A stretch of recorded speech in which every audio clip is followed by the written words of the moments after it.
So yan mga ka-viewers, good morning, good morning. At meron tayong i-repair na isang yan, orbit pan mga ka-viewers. At ito po ay sinaunang orbit pan. Ano nakita nyo? Ang brand niya ay ayan, 3D.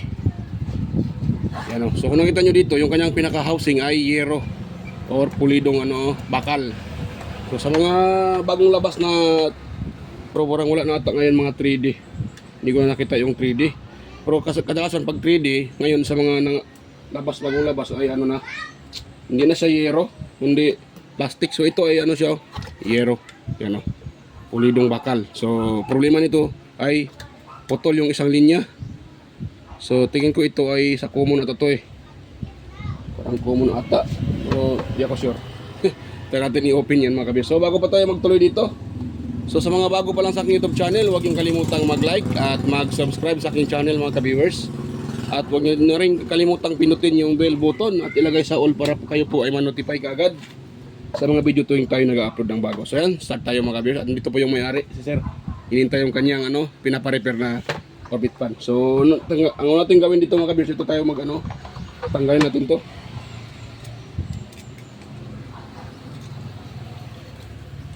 Dahil babaklasin natin yan at palitan natin yung wire na naputol mga viewers.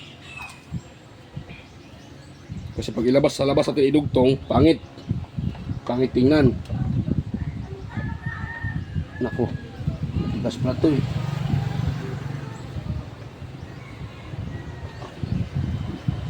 matigas siya mga ka-viewers.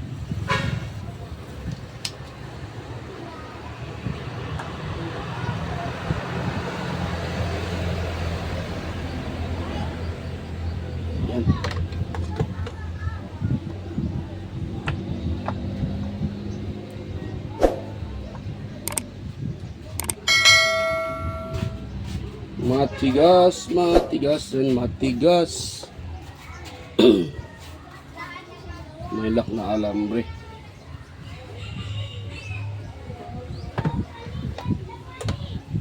Siguro ito ay natatanggal dito dahil alambre na nilagay. Ikaw na naglagay dito, sir? Oo. Natatanggal dito? O yung kanya. Yung lock niya nawala? Yung C-clip? Yung parang ipit. Oo, nawala. Wala. Yung alambre na lang ito.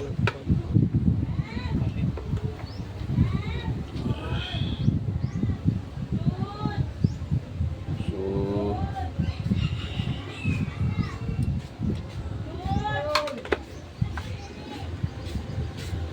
natigas siya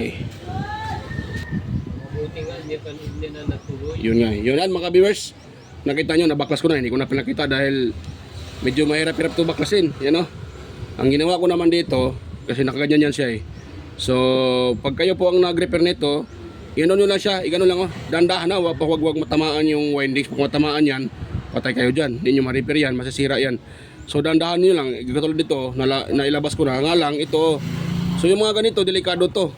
Dahil, pag nahatak nyo ito, paputol yan, wala na. Impas na. So, yan. Ang gawin ko nito mga kabers ay maglagay ako uli ng bagong wire. So, bagong wire. Yun. Magawin ko dito. Pero bago ko to lagyan, ititest ko muna ito kung buo ba itong na sir, electric pan. Ayan, wala na siyang thermal fuse. So, yung unang gumawa nito ay gina-direct na. Direct na? Oh, yan Okay lang naman yung direct para sa akin, sir. Walang problema yan. Basta, importante, buo yung pyesa. So, ito, buo pang nito Yan mga kapiso, ang gamit niya, yung mga sinaunang bushing, yung pahaba. Yun po yung gamit niya na bushing. Tapos, yung sa unahan naman, ito, ang gamit niya ay, bearing siya mga kapiso, bearing. Ito, pakita ko sa inyo. Yan bearing siya, bearing. Doon yung bearing, hindi naman siya makita, madaming alikabok. Yan, pagpagan natin yan, bago natin, langisan natin yan para mas tatagal pa. So ito, ko ito. Tawag dyan, wiringan ko ulit. At itong wire niya, hindi ko na din yan susundin. Nakalito itim itim at dalawang So ang itim nito, sa tingin ko ito ang common nito Yan, try natin siyang testiran mga ka-viewers. Tingin ko ang common yan, yung itim Yan, so yung nag-repair naman ito, saka dito lang din sa amin, sabi ni sir. Yan, so Kailangan natin itong ano siya. Wait lang muna. Yun. Ayun. Tanggalin ko muna sa ano pala to. Ang electric fan. At atin itong balatan mga ka-viewers. Dahil itis natin siya. Yan.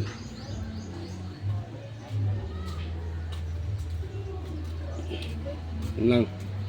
Bago natin siya yan, itis natin. Dahil pareho ang kulay ng ginamit na wire eh. Ito, itong dalawang to. Tingin ko ito yung sa kapasitor. Yung linya sa kapasitor ng dalawang yan. Actually mga ka-viewers, itong windings ng ano orbit fan, kapareho lang to ng aircon eh. 3 watts lang din yung aircon. Yan. So ito 3 watts din. So kuha tayo ng tester. So yung tester ko.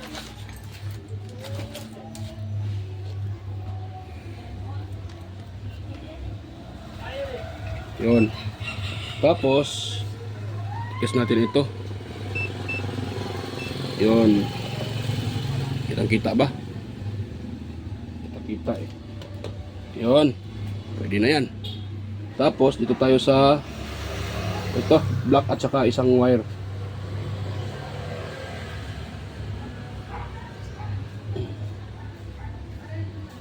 Yan, 305 kung nakita nyo. Ano, 269. 248. Iba-iba yung reading niya. Hindi siya stable. Yan. Ayan. Iba-iba yung reading mga ka-viewers. Hindi siya stable. So siguro hindi na malapat ang maigi. Ayan. Oh, 72. Tapos nagiging ano. Kailangan na talaga siyang i-rewiring. Nawala yung reading niya. Para wala siya mga ka-viewers. Yan, 251. So dito naman tayo sa isa. Ito. Yan, 361. So itong dalawang to, mas mahaba pa to. Mataas pa yung reading niya, mahaba naman. So yan, 500 plus. Wala. So walang reading mga kabis itong dalawang to. Yan o. Yan, 572. Yan, so ito talaga ang common. So rewire natin to uli mga ka-viewers. Kuha muna ako ng wire dito. Tay, may sounds pa. Maano tayo nito? Baka masipa tayo ni Lolo. Ni Whitey. Patay tayo ni YouTube ito. Masipa yung channel natin. Nagpa-sounds pa si Busi sa likod. Kaguwang na talaga mga ka-viewers. Yan, ito mahaba-haba na rin to eh. So ito yung gawin natin ano, pangdugtong dyan mga ka-viewers. Chut chut chut chut. Yung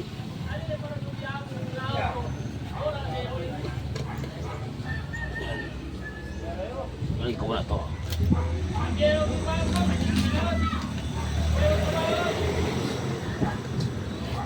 Tat tarat tarat tat tat.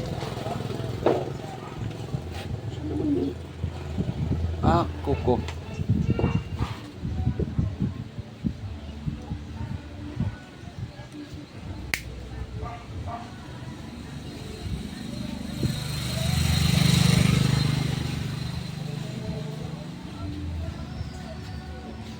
Ikaw at ikaw.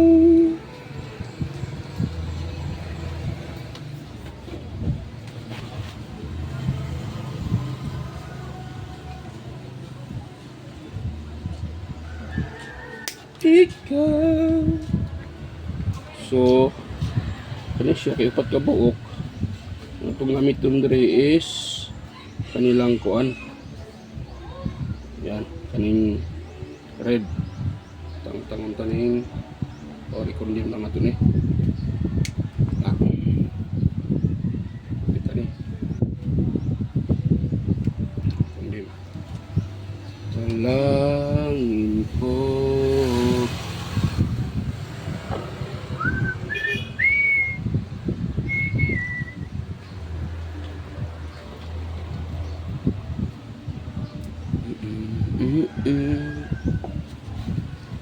So yan mga ka-viewers.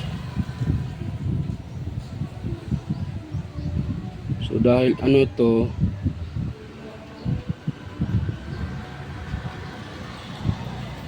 ikaw at ikaw. Patay tayo nito. May pasama si Bossing. Ayun. Hindi man hininang. Kaya pala nag-lose contact. Uy. Kagawang talaga si Alan ba? Itong ginawa ni Alan ni Dodong. Ayan yung mga kaberso. Ito ha. Hindi ko naman sinisira yung nag-repair ito dahil ano naman yun. Batikan na technician. So pero siguro nalimutang ihinang. Yan o. Hindi nakahinang kaya pala pawala-wala yung reading dahil hindi nakahinang o. O ito, tanggalin natin to. O hindi din nakahinang. Ako ko na. So ngayon, ito naman tayo sa isa. Dumako tayo sa isang linya. Ayun, hindi din nakahinang. Yung lahat ng mga kabers, hindi nakahinang. Na kaya pala pawala-wala yung contact. So isa din tong dahilan eh. Maglulos contact, iinit yung wire, sigurado mapuputol. So yan, tanggalin ko muna ito. Kagwang talaga to si Dodong. At hinangin ko muna ito mga kabirsa. Yan. At hindi ko na pakita sa inyo paghinang nito. Madali lang naman maghinang. So kayo na bahala kung anong gawin nyo sa paghinang. Basta hinangin lang to. Yan, pakita ko na sa inyo pagtapos ko ng mahinang. Yon. So dito naman yung may-ari mga kabirsa. Hindi baka yung mga basir ko dyan baka sabihin na ay dinoktoran ko at hindi ko pinakita. So hindi naman, dito naman yung may-ari si sir, nakatingin sa ginagawa ko. So bahala na kayong anong isipin nyo dyan. Basta ang may-ari dito nakatingin sa ginagawa ko. So ito walang daya. So hindi ko lang pinapakita sa inyo ito paghinang dahil parin na haba tong video. Dahil kung ipakita ko pa sa inyo, haba at haba tong video natin. So marami naman kong mga video dyan kung paano maghinang. Pero hindi naman ko na sinasabi. Hindi ko naman sinasabi na yun yung proper na paghinang ha. Maraming mga master dyan sa marunong maghinang. Yan. So ako hindi ako marunong maghinang, hinamin ko yan. So yan mga viewers, hinangin ko muna yan. Balikan ko lang kayo pag yan po ay nahinang na. So yan. Yan mga viewers, pakita ko muna ito sa inyo. Yan. So tama po yung sinabi ko mga viewers na yung ginawa niyang common ay ito. So itong wire na to, tinanggal ko na dito. Yan o. At hindi ko na ipakita para madali na lang yung trabaho. Dahil gusto natin matagalan. Ang ipakita ko lang dito yung importante, yung anong sira. Kung paano i-wirings. Yan o. Yan o. So, kung kayo mag-wireless nito, yan, hanapin nyo lang man dito saan yung mababa. At saka, pag ano nyo na, di katulad nito, so nakita dito, paano ba natin malalaman na common yung ito. So, single lang siya mga kabisa. Siya lang yung mag-isa. Yan, ito dito, pati dito, yan o. O, ito, tatlo. Ito kasi isa, ito ang dalawang wire ito, papuntang kapasitor to. Yung isa, papunta dito. Yung isa naman, dito. Yan. Yan o. Yan. So, yan, lumutong na yung mga wire. Makapal nga itong wire niya kaso sa katagalang gamit naman, yan, napuputol na siya. Yan, yan mga kabisa. At yan. Balikan ko lang kayo uli. So yan mga ka-viewers oh. Tapos ko na siyang tapos ko nang anong tawag dyan, ma-wirings ulit yung electric pa na to, or orbit pa na to. So ang ginawa ko sa kanya mga ka-viewers, ang ginawa kong anong tawag dyan, ang ginawa kong common ay itong puti. Yan. Yan, puti yung ginawa kong common. At ito namang dalawang to, ito yung sa kapasitor. Yan. Itong dalawa sa common, itong puti common. Yan.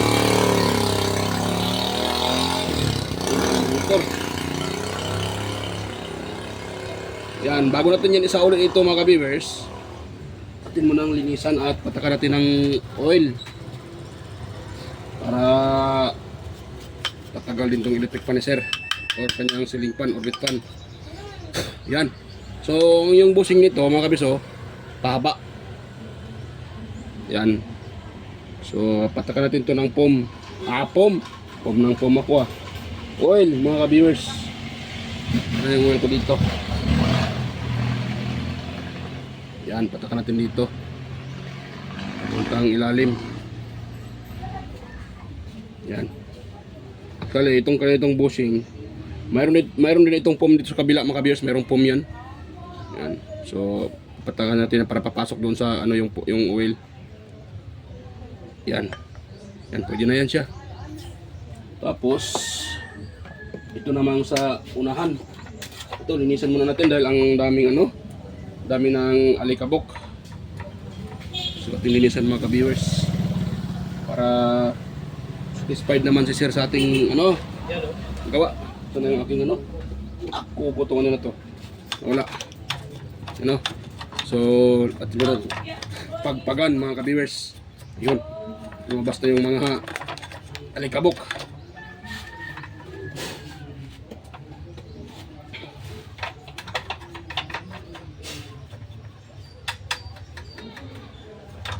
Ang ano niya, dahil bearing yung gamit. Mas matibay yung bearing mga ka-viewers kumpara sa bushing. Para sa akin lang ha. Mas matibay talaga yung bearing. Nga lang, pag ikaw ay technician, medyo hassle ang paglagay. Dahil hindi basta-basta ilagay yung bushing. Bushing yung bearing. Kailangan mo dyan ng kunting panahon at hindahan-dahan. Nilagyan pala ito ng ano grasa. Ikaw na naglagay nito, sir? Yan lang. Minsan matunog man siya. Pak, pak. Yan, nilagyan mo ng grasa. Nawala naman yung ano, sir. Nawala naman yung ingay. Buti, sir. Hindi yan grasa, sa polvos lang yan. Parehas na yan, yung singer. Oil. Sa ano kasi, pag sa bushing, hindi advisable ang grasa. Yan. Ito lang, ganyan. So, ito mga dito, okay ang grasa. Pero dito sa bushing, hindi siya advisable dahil titigas yan. Ito naman sa bearing, okay ang grasa. Light grasa, pwede yan sa ano eh. Lumabas lang ako. Lumutong na ano niya. Lumutong na yung spacer. So, maglagay tayo dito ng spacer mga ka-viewers. Parang mayroon pa ata ko dito mga spacer. Medyo magulo yung itong aking ano eh. Daming ano dito. Sana yun. Ano na ko itong mga spacer. Ano nilagay yun. Makapal to dito. Hanap tayo ng ano, medyo manipis. Yan sa original, manipis lang. Kailangan natin ng manipis na spacer mga ka-viewers. Dahil yung original, manipis lang. Lagyan natin ng makapal na spacer, ihigpit yan. Hindi nyo na ano yan, hindi nyo na ilagay yung cover dahil hihigpit yan.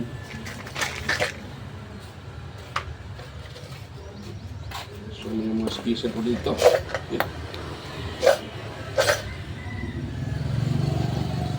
Nakalimutan ko na ata saan ko nilagay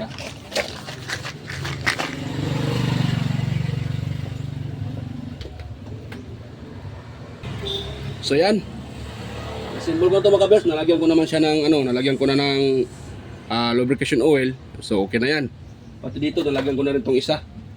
Ayan. So yan, simbol ko na to at hindi ko na ipakita sa inyo mga kabers. So take na ta, ang problema lang nito yung wirings niya lumutong at naputol. So binaguhan ko na ng wirings ito, bago na yung wirings niya. Ayan. So yan, balikan ko lang kayo pag ma-install ko ito mga kabers. Ayan mga So yan mga ka-viewers. Tapos ko nang ma-assemble. Yan, lagyan ko na ng ito para makita nyo na umiikot to. Yan, so yun na siya Yan Ang ganda ng electric pan ni sir. Kahit old model pero matitibay. Itong electric pan na ito mga ka-viewers. Iba na yung ano niya. Yan, iba na yung kanyang wirings. Nakita nyo naman, winaringan ko. At andito pa rin yung may-ari si sir. Ayan si sir Ayan ayan si sir Ayan sir, kaway-kaway sir. Ayan si sir Yan, nanonood pa si sir mga ka-viewers. Yan, kasi wala siyang mga gamit daw. So ito, itetesting natin mga ka-viewers para makita nyo. Yan, testing natin ito. Ayun, humikot na siya. Ayan, sa mga gustong gumaya nito mga ka-viewers kung paano ko siya itinitest live, kunting pag-iingat lang mga ka-viewers dahil ito ay live nakadirekta. So kunting ingat lang dahil kuryente po yan. Maaring tayo ay makuryente niyan pag kayo po ay nagkakamali. So kung pwede dito dito ilagay. Ito sa dulo, yan diyan para hindi sila magdikit. Ayan di ba umikot siya. So ganoon lang kasimple mga ka-viewers. Yan, umikot na yung electric pan. Ayun, gumana na yan. At dito naman si sir nakatingin. So yan, okay na yan siya mga ka-viewers. Okay na yan siya. So yan, bago pa tayo magtapos, sana wag yung kalimutan mga ka-viewers hindi na ako pala sa next na ako mag-shoutout isa-isa. Yan, so yan, mega love shoutout sa inyong lahat, sa mga silent viewers, organic viewers, sa lahat na nanonood, sa aking mga kadikit. lahat-lahat kayo, mega lang shoutout at salamat sa inyong panonood. Ayan, huwag niyong kalimutang i-subscribe at i-share sa iba yung video para mayroon tayong matulungan yung mga gusto mag-DIY. At huwag niyo rin kalimutang i-subscribe mga ka-viewers yung ating channel. So yan, bye-bye mga ka-viewers. Kita tayo ulit sa aking next na mga video. So yan, bye-bye po.